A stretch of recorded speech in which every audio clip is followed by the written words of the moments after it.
Acciones por la tierra, hay muchas. Cuidar el agua, proteger a los animales, sembrar más plantas, ir en bici o caminando. Pero para ayudarla debemos conocerla.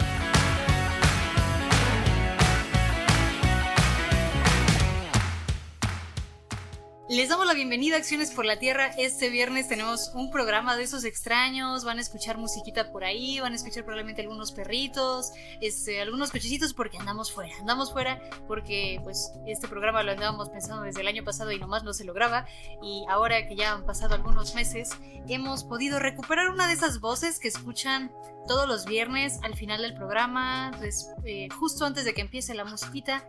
A veces no, a veces tenemos problemas técnicos, pero normalmente lo escuchan, ¿eh? Entonces esta voz les va a parecer familiar. Para quienes no sepan muy bien quién es, esta vocecita que van a escuchar es de Luis Fernando Rosas Otas. Él es un ingeniero en robótica y telecomunicaciones de la Universidad de las Américas Puebla, pero ahorita nos va a contar de qué anda haciendo ahí en una maestría por acá en el INAO y demás. Entonces, pues, Luis, para quienes no te conocen, para empezar, buenas tardes. Hola, buenas tardes. Hola. Para que reconozcan tu voz, dinos por favor, cuéntanos de tu persona, de quién eres, de cómo estudiaste la robótica o de dónde llegaste a robótica y ahorita qué andas haciendo exactamente, para que puedan tener una idea un poco más profunda, porque yo les puedo hablar de la semblanza, pero capaz si no me van a entender nada, entonces mejor de tu viva voz. Bueno, primero, antes que nada, buenas tardes. Gustoso estarlo en este espacio que estuvimos compartiendo durante pues casi 6 meses, ¿no? Ya hace como 2-3 años. Sí. Pero emocionado de volver ahora pues del otro lado, como pues para platicar un poquito sobre todo lo que estamos haciendo. Bueno, prácticamente como mencionabas, sí soy ingeniero en robótica y telecomunicaciones por la Universidad de las Américas Puebla. Empecé a estudiar esto porque yo creo que cuando era chiquito, como todo ingeniero que le gusta esta parte como de crear y de descubrir y de tratar como pues de cierta manera cambiar un poquito como el mundo en el que vivimos, me interné en esta área como de la ingeniería, y una de ellas de las que me gustó bastante pues fue la robótica y la comunicación entre ellas, por eso la parte de telecomunicaciones. Entonces a partir de ahí estuve trabajando pues en el área de la ingeniería, pero cuando iba finalizando mi licenciatura descubrí que había una parte muy interesante que ahorita pues ya hizo mucho boom, que es pues prácticamente la inteligencia artificial. Entonces dije, wow, tengo que meterme a esto y me tengo que especializar en esto. Entonces empecé una maestría en ciencias computacionales en el INAO.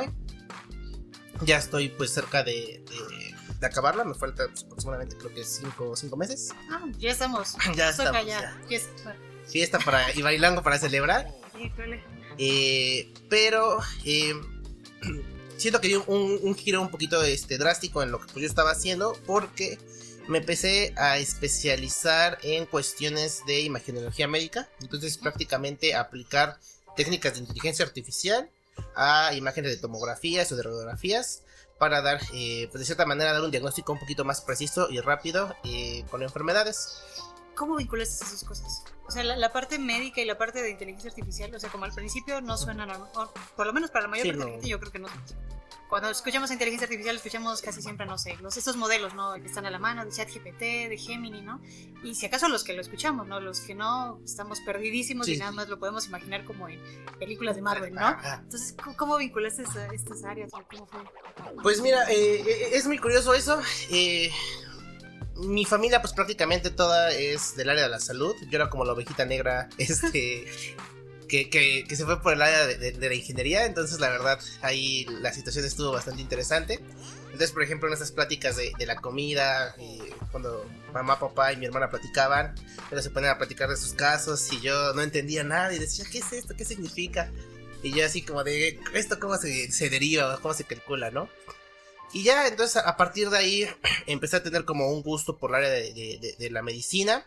Y luego por ciertas vivencias personales trato como de cierta manera como vincular pues lo que yo estoy haciendo, lo que yo hice con el área de medicina. Investigando encontré un área que se llama visión por computadora, que es prácticamente aplicar técnicas de inteligencia artificial o técnicas en generales de procesamiento de imágenes hacia las imágenes, ¿no? Pues prácticamente. Y pues fue lo que encontré.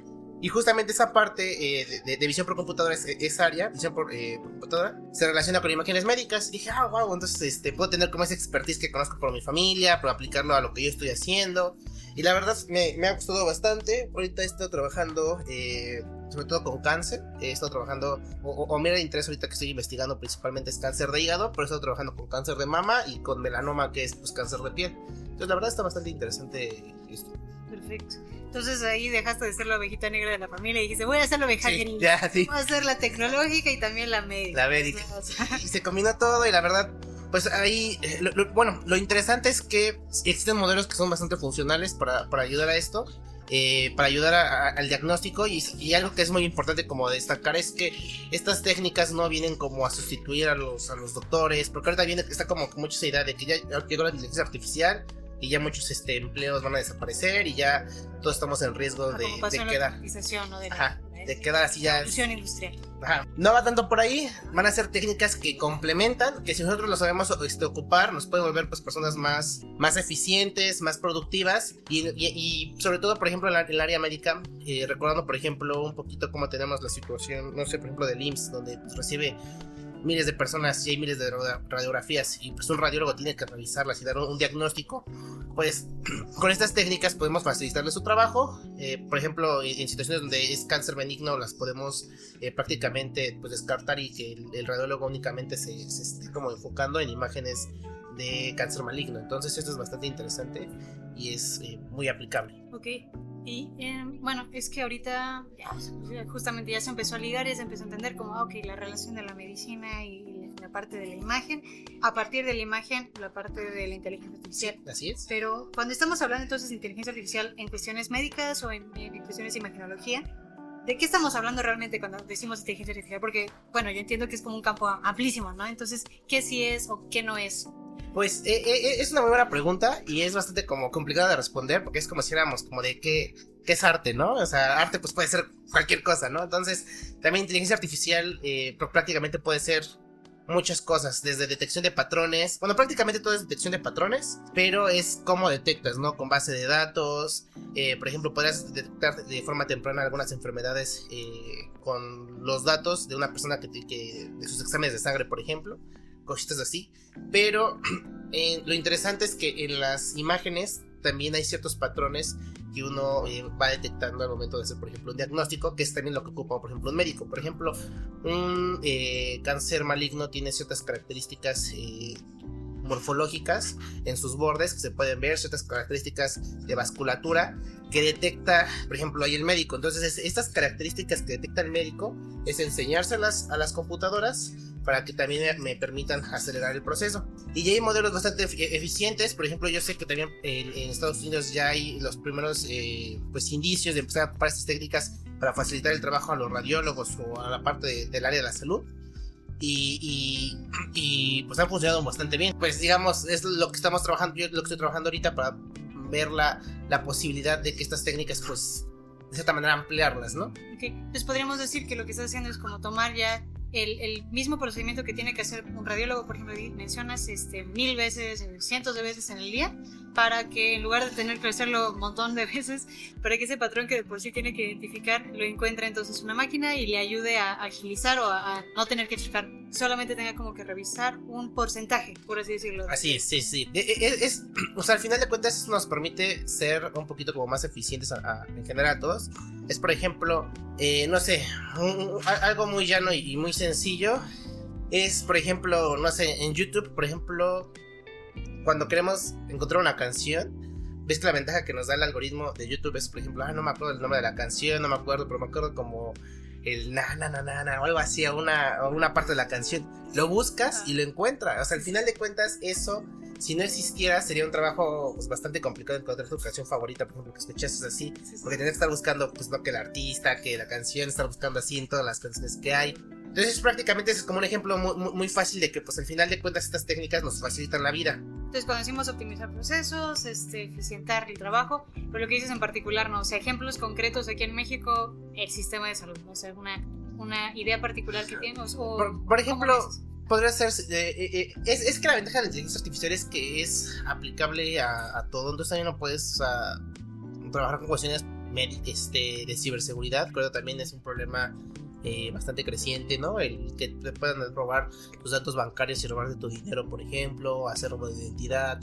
Entonces, al final de cuentas, en México particularmente, sí ha habido investigaciones, por ejemplo, en la parte de ciberseguridad, en la parte también, por ejemplo, del área médica, pero pues al final de cuentas, porque es una herramienta que le puedes dar aplicabilidad a todo, es muy general. Entonces, por ejemplo, no sé, una suma la puedes dar una aplicabilidad de que te ayuda en el súper a hacer el mandado de cuánto tengo que pagar.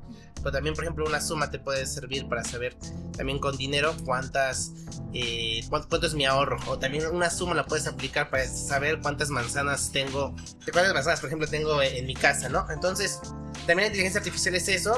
No es simplemente agarrar, por ejemplo, un modelo que ya funcione y meterlo así como a lo tonto o a lo brusco, mejor dicho, a una cierta tarea. Hay que, de esta manera, especializar estos modelos, volverlos, como enfocarlos, más que nada, porque pues también, por ejemplo, hay que configurar parámetros. O sea, por ejemplo, los parámetros que tú le puedes dar a una inteligencia artificial para algo, no sé, para aplicable, por ejemplo, a la agricultura, no te van a funcionar específicamente igual, por ejemplo, para predicción de economía.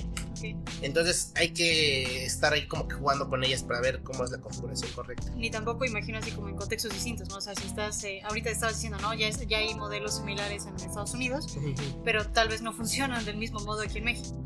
Es por ejemplo, lo interesante al final de cuentas, pues hay ciertas características humanas que provocan que ciertas enfermedades tengan ciertas variaciones ligeras. No te voy a decir que son totalmente diferentes, pero tengan ciertas variaciones ligeras entre, pues por ejemplo, una persona que vive en Europa, que por ejemplo una persona que vive, no sé, en Colombia, ¿no?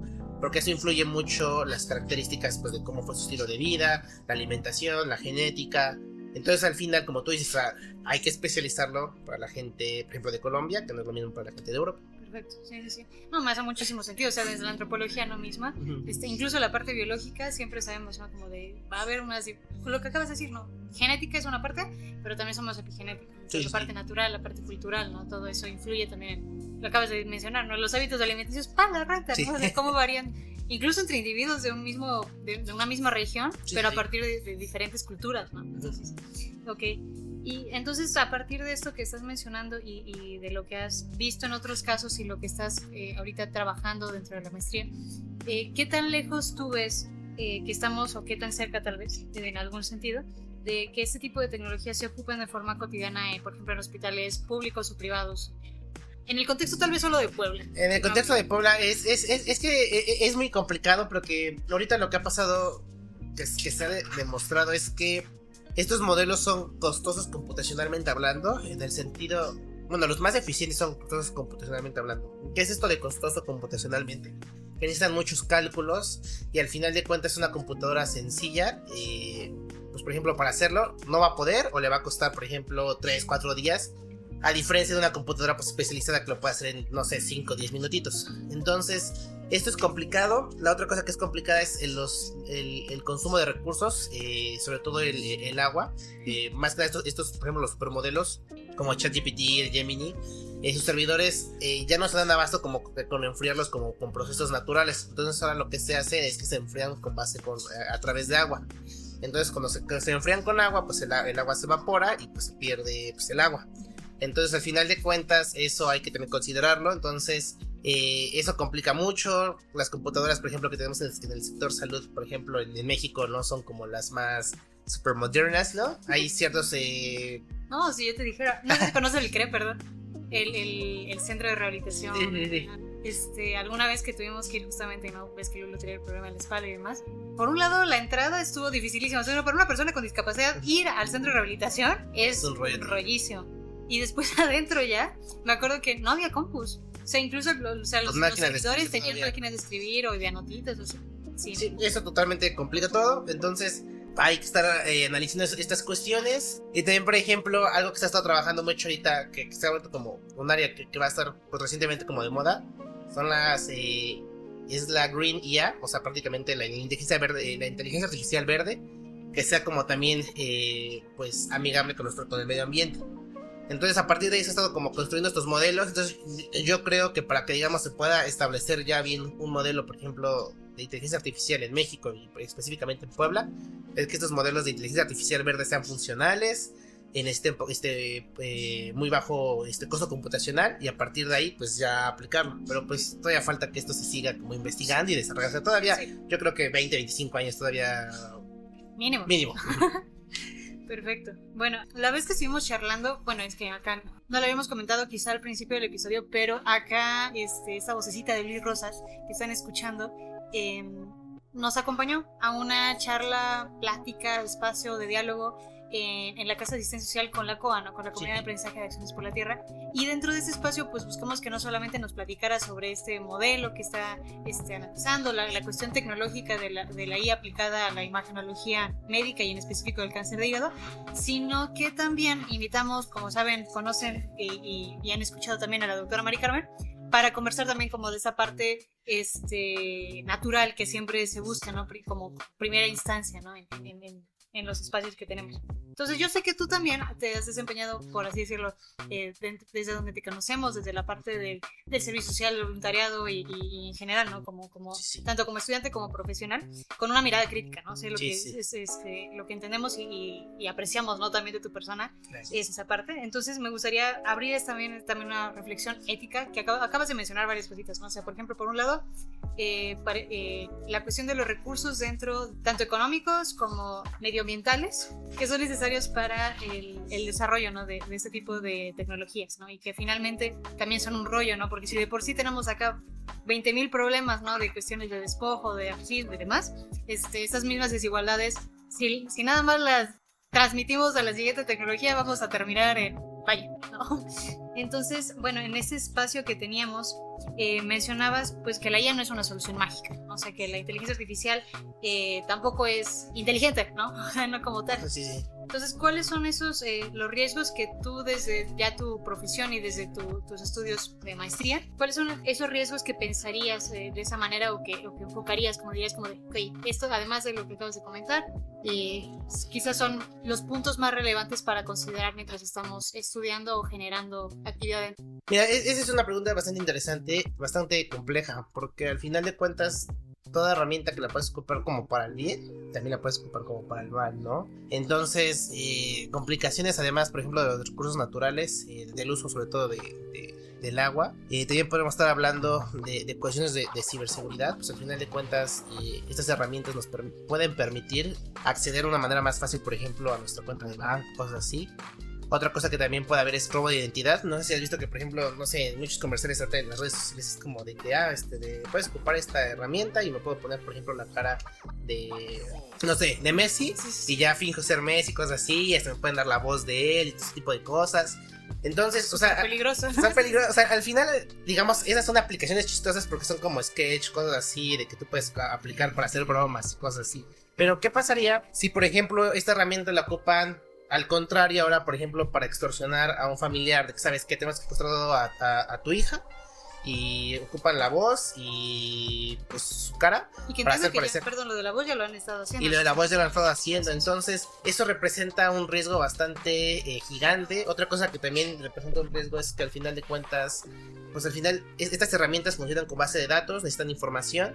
Entonces, el acceso a la privacidad ahorita, o el uso de nuestra privacidad, está como algo limitada, en el sentido de que pues ahora, por ejemplo, cuando nosotros ocupamos el ChatGPT o Gemini, pues al final de cuentas nuestra información, estamos entregando nuestra información, y ellos están como que pues con esta información mejorando el modelo, pero pues tienen al final de cuentas nuestra información.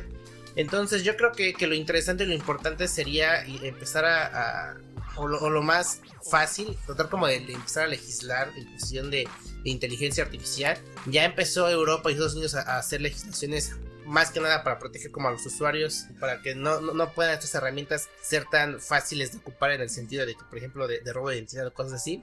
Pero pues en México estamos un poquito verdes en ese sentido, entonces yo creo que es la parte donde podemos darle un poquito más de como nosotros como ciudadanos, presionar o motivar a los políticos a que empiecen a hacer estas legislaciones a favor de la protección de los usuarios y también a favor de impulsar estas herramientas.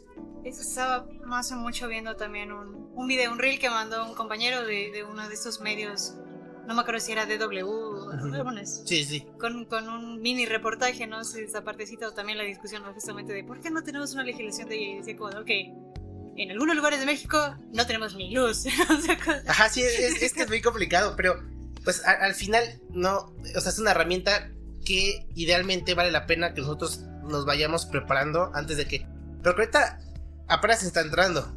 Va a entrar de lleno en 5 o 10 años más de golpe. Entonces hay que estarnos preparando. Por ejemplo, al final yo me animé a dar esta plática con la gente de la comunidad de Tlaxcalancingo, que pues al final de cuentas eran personas pues adultas. Sí, sí. Al final yo me animé a hacer esto porque es importante también que estas personas conozcan estas herramientas, conozcan que ya puede haber, por ejemplo, la falsificación de voz, de la cara.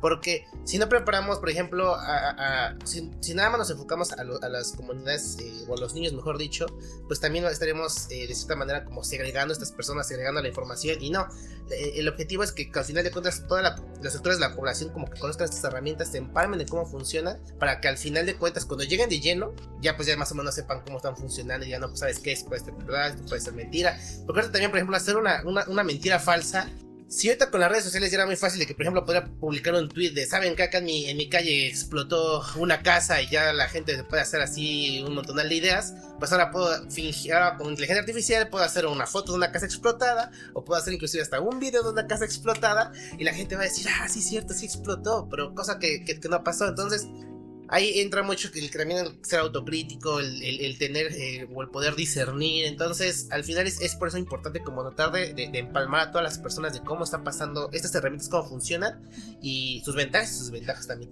Sí, acabas de mencionar eso, me acordé de que ayer subieron la noticia, ¿no? De que todo el mundo se equivocó. Todos los que vieron esas fotos de estos actores de Zendaya y Tom Holland no se han casado. Pero es como ya se casaron, ¿no? Sí. Todos los habíamos creído, ¿no? O sea, todos los que conocemos de estos actores de Spider-Man era como, ya pasó, no, o sea, sabíamos que iba a pasar, ya pasó, seguro, ¿no? Y eran fotos falsas, no eran generadas por IA. Entonces, sí, pero se vean muy verídicas. Exactamente, sin problema. Ese fue el meollo del asunto. Y ahorita que acabas de identificar también otra cosa que me gustaría preguntarte un poco más, así desde tu expertise, de la parte de los sesgos, ¿no? Desde la antropología sabemos que cualquier cuestión tecnológica, cualquier creación humana tiene en sí una carga, ¿no? Cultural de parte de aquellos que lo hacen. Y en este caso me refiero a que la parte de la inteligencia artificial sé que tiene sesgos, ¿no? O sea, sí. Porque pues finalmente esas bases de datos o lo que se decide que va a ir en esas bases de datos, hay una decisión de por medio, ¿no? Para poder empezarla. Entonces, ¿tú cuáles podrías comentarnos que pueden existir en este tipo de sistemas? Y pues sí, ¿de qué manera lo has estado tratando? Tal vez optimización o ¿cómo lo piensas desde el INAHOR? Mira, muy buena pregunta. Mira, por ejemplo, al final, como tú mencionas, desde la parte antropológica siempre ha habido como sesgos al final de cuentas de quién narra la información, ¿no? Entonces, no sé, para poner un ejemplo muy sencillo, no es lo mismo hablar sobre la conquista de México desde nuestro punto de vista a que un español te hable sobre la conquista de México, ¿no? Uno de ultraderecha, como ahorita hemos estado viendo. Entonces hasta el final de cuentas puede ser súper diferente la perspectiva o las ideas. Por ejemplo, los españoles pueden ser que descubrieron, nos vinieron como a mejorar nuestro estilo de vida, y nosotros pues tenemos otra perspectiva, ¿no? O sea, al final importa mucho desde dónde tú estás viendo la información. Entonces, ¿qué pasa? Al final de cuentas, vamos a hablar con lo más típico y lo más fácil, ¿no? ChatGPT, Gemini, o sea, estos modelos al final funcionan porque atrás tienen bases de datos. Estas bases de datos pues son proporcionadas al final de cuentas por las empresas que las están desarrollando, ChatGPT, OpenAI, pues Gemini, Google, ¿no? Entonces sí pueden tener ciertos sesgos donde, por ejemplo, se logró demostrar un caso bastante interesante donde, no sé si fue el año pasado o el antepasado, donde pues salió recientemente DeepSeek, que es como la inteligencia artificial pues del lado chino. Sí. También es muy funcional, es muy buena inteligencia artificial. El problema que tiene es que se dieron cuenta de que le hicieron como una pregunta sobre una situación social donde creo que pues, lamentablemente falleció personas, donde hubo como una represión por parte del gobierno de China hacia una comunidad y fallecieron personas, y la gente preguntó exactamente ese hecho con DeepSeek, y DeepSeek fue como, no, pues, o sea, pasó algo, pero pues pasó algo chiquitito y no pasó nada mal, o sea, hasta ahí se queda, ¿no? Y al final de cuentas, no es porque la inteligencia artificial sea como que mal, esté diciendo, pues te voy a mentir acá porque voy a apoyar a mi creador, o sea, al final de cuentas, esa inteligencia artificial pues nada más tenía esa información, era lo que pensaba que era lo correcto y es lo que proporcionó. Entonces, si tenemos este ejemplo ya no de un hecho histórico que una inteligencia artificial no lo está contando completamente, Ya, por ejemplo, cuando nosotros le pidamos por ejemplo, a nuestra IA nuestra IA de confianza, como dice, oye, pues dame un consejo ético de qué tengo que hacer. O sea, al final ahí te puede haber inclusive algo tendencioso de que, ¿sabes qué? Pues hacer esto y al final no es lo correcto, no es lo ideal. Entonces, lo mismo es tratar de discernir y pues tratar de probar diferentes inteligencias. O sea, cuando es una pregunta como muy, muy, muy importante que tú quieres saber exactamente cuál es la mejor respuesta y necesitas apoyo de una IA, pues dársela 3 o 4 y ver más o menos como el consenso de cuál es lo que me conviene, y a partir de ahí pues sabes que ya tengo mi decisión, ya no pensarle, ¿no? O sea, no se lo dejes todo a la IA. Sí, no toda la vida, porque ahorita ya hay todo. Yo inclusive he visto gente que dice como, ¿cómo le contesta el mensaje a esta chica que me escribí? Es como de, ayúdame a contestarle, y ya como pues contéstale esto, ¿no? Y ahí tenemos un montón de conversaciones iguales por ahí en el sí. Y luego el problema es que pues al final me han contado que te dan comentarios pues bastante pues inoportunos, ¿no? Ok. Entonces pues hay que tener cuidado de eso. Sí, ahorita que mencionas eso me acordé justamente de que no hace mucho, hace unos días, hace un mes, ya, yo pensé que no era tanto, pero sí, hace un mes se lanzó la TAM-GPT, ¿no? O sea, esta IA creo que fue desarrollada con datos completamente locales y latinos desde Chile, ¿no? Fue impulsada por un centro de Chile. Entonces entiendo que también hay como estos esfuerzos en otros lugares para generar ese tipo de modelos de lenguaje, sí, exacto. Pero desde otras latitudes, desde otros espacios, ¿no? Qué interesante. Y eso me lleva a la siguiente pregunta también, como en este caso estábamos hablando justo como de este tipo de modelos populares. Sí. ¿Pueden existir sesgos dentro de o diferencias en ese sentido que haya que pensar o que como cuidar cuando se están generando este tipo de tecnologías enfocadas en lo que está haciendo, que es imaginología? ¿O cómo lo ves? ¿Cómo lo piensas? Pues mira, sí, pues de estos modelos, pues al final siempre hay sesgo de la persona quien lo programa. Qué bueno que al final existen estas técnicas, o sea, que ya van entrando, pues al final de cuentas, como tú me dices, esta cuestión de este modelo creado por Chile. Entonces, pues sí vale la pena, bueno, como disclaimer, de esta manera, pues aprovecharlo.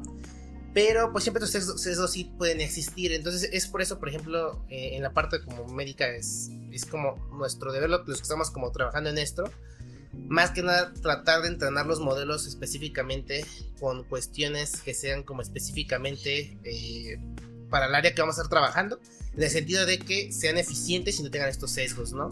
Entonces, por ejemplo, yo que estoy trabajando con cáncer de hígado para mi tesis, pues prácticamente yo lo estoy entrenando con imágenes específicamente de cáncer de hígado, porque perfectamente tú lo puedes entrenar con cáncer, puedes decir, no, pues el cáncer es cáncer y se ve igual, no sé, en el páncreas que en el hígado, ¿no? Entonces puedes entrenarlo con imágenes de páncreas y lanzarlo así, decir, no, pues ya lo creé, pero al final el modelo no va a ser eficiente. Entonces por eso es lo fundamental de que las personas que estamos trabajando como la parte médica es seguir entrenando los modelos específicamente para que sirvan con la tarea que nosotros requerimos, y además pues tener ahí como el apoyo siempre de un experto médico, un radiólogo o algo ahí. Justo eso iba a preguntarte, que hay un equipo, bueno, lo que tú estás trabajando, ¿con qué tipo de personas no se encuentran contigo? ¿Quiénes están dialogando sobre eso? Pues ahorita sobre todo estoy trabajando pues prácticamente con personas, con computólogos y con personas que están o que estudiaron algo relacionado con, por ejemplo, con ingeniería biomédica, ¿no?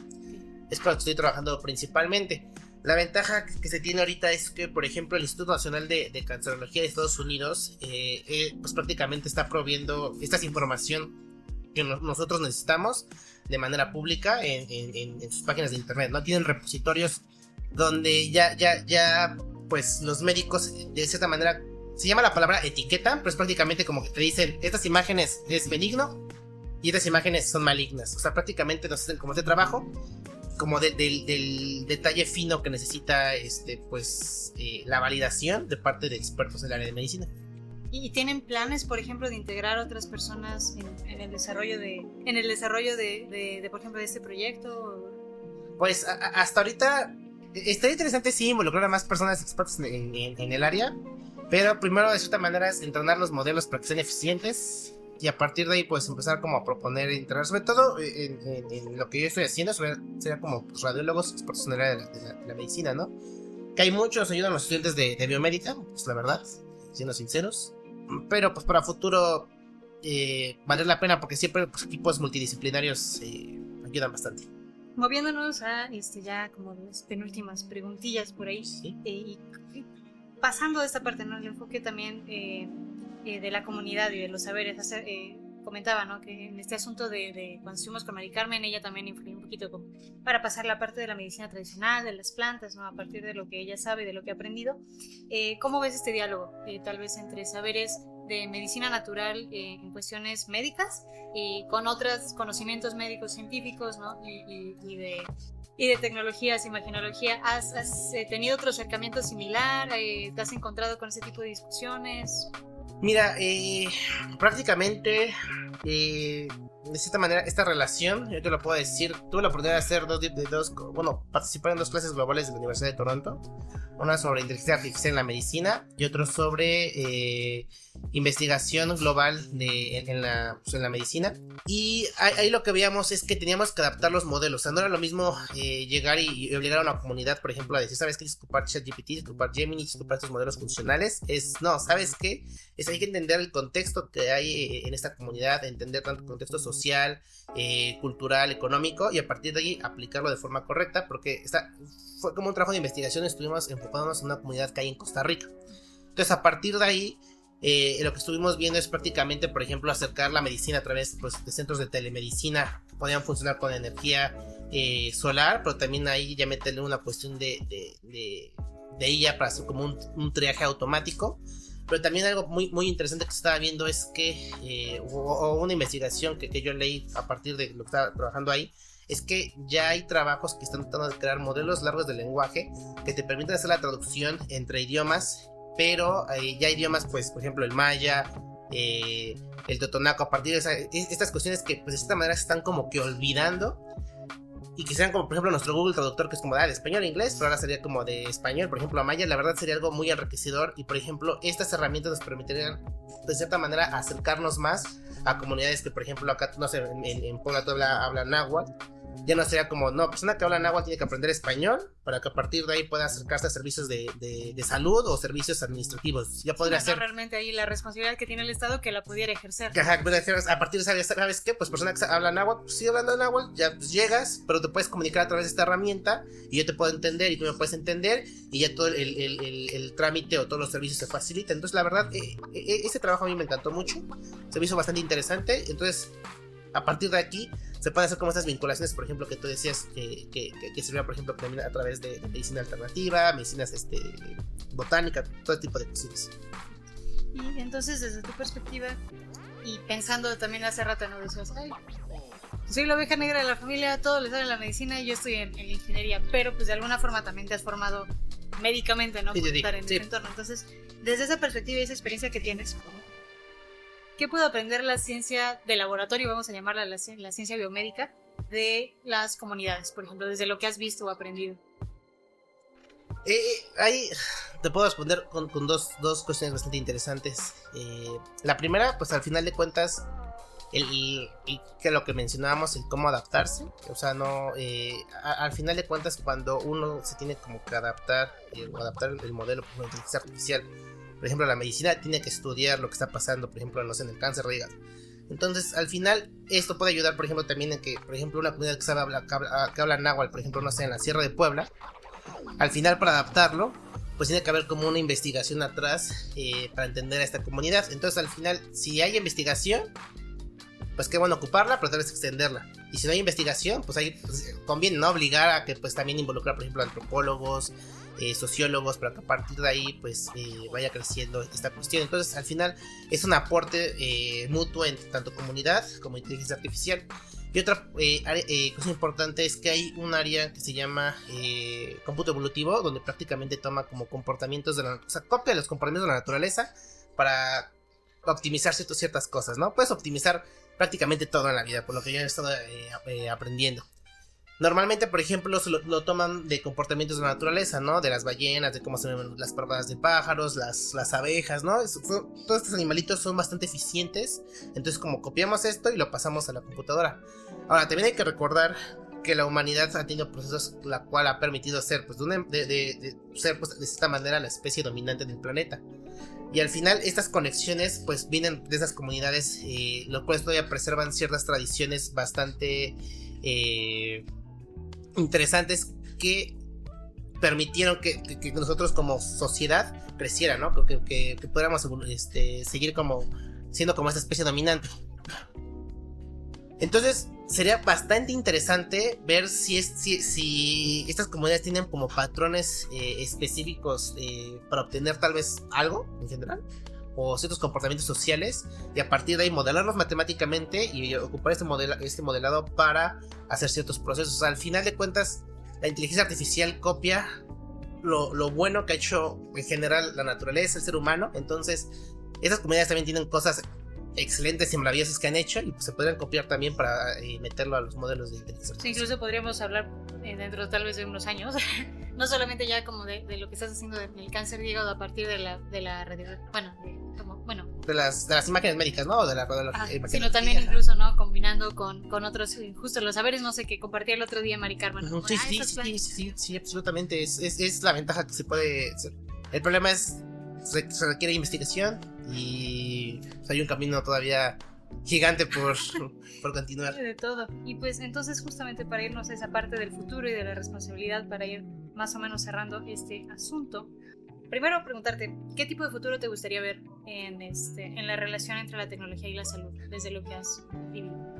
A mí principalmente, a mí me gustaría que más que nada que se ocupara más como una herramienta que permita facilitar el trabajo de los doctores, acercar también prácticamente la medicina a los pacientes en diferentes comunidades, y a partir de ahí tener sea como una utopía, ¿no? De cierta manera todos puedan tener como servicios de salud pues eficientes y buenos, ¿no?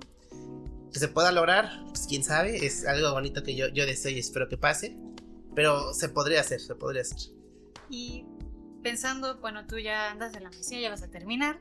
Sí, pero hay algunos jóvenes por ahí que están decidiendo, tal vez están en la prepa, en bachiller, y quizá les interesa este campo, ¿no? Entonces, si ellas quieren entrar a este campo, desde lo que has vivido, ¿qué crees que deberían cuestionarse, además de aprender lo técnico, ¿no? Que finalmente es como ya la parte específica de las carreras. Sí. ¿Qué crees que es importante tener en el toolkit? Pues, yo creo que también sería como esta cuestión de yo que quiero.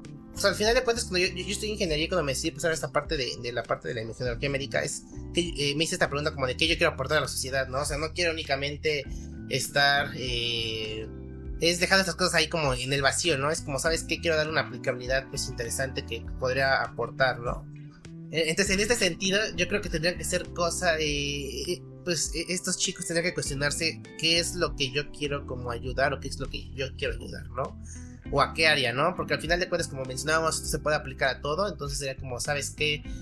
Lo quisiera aplicar, por ejemplo, a la economía, a la agricultura, a la ganadería, a cuestiones sociales, políticas. Entonces al final de cuentas, la aplicabilidad que quieras, pues, ¿sabes qué es lo que yo quiero aportar? Y también estar conscientes de que, pues, esta área involucra mucho, no únicamente, pues, matemáticas o saber como operaciones, también involucra mucho el leer. Porque pues tienes que estar como constantemente leyendo, porque lo mismo que a ti se te ocurrió, pues tal vez ya se le ocurrió a alguien en Holanda, o en Suiza, o en China. Entonces al final de cuentas, ¿sabes qué? Esto ya lo están aplicando así, ¿cómo yo lo puedo mejorar? O ¿cómo yo lo puedo adaptar acá a mi contexto? Entonces es entender esta cuestión de que los chicos tienen que entender esto de que, ¿sabes qué? O sea, sí me quiero involucrar, pero ¿qué es lo que quiero hacer? Y pues que tengan como esa visión de que yo quiero aportar algo a la sociedad que sea para bien, ¿no? Esperemos que justamente dirigamos esa pregunta hacia el bienestar de nuestras comunidades. Sí. Y bueno, entonces para poder cerrar, pues el día de hoy al menos, y poderte tal vez encontrar más adelante en algún espacio, quizá por ahí un taller que se pueda planear y demás, ¿dónde podemos seguir este trabajo que estás realizando tú en particular, o aprender más de estos temas?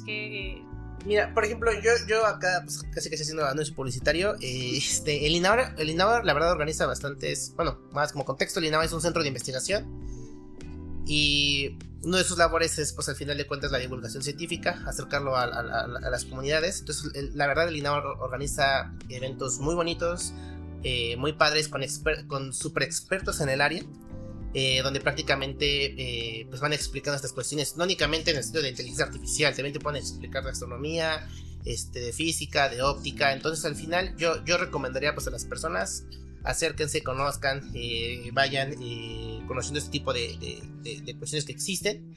Y también otra ventaja que tenemos es que estamos en Puebla, donde hay muchas universidades de mucho prestigio que también están trabajando esto, ¿no? Entonces también pues, se puede acercar.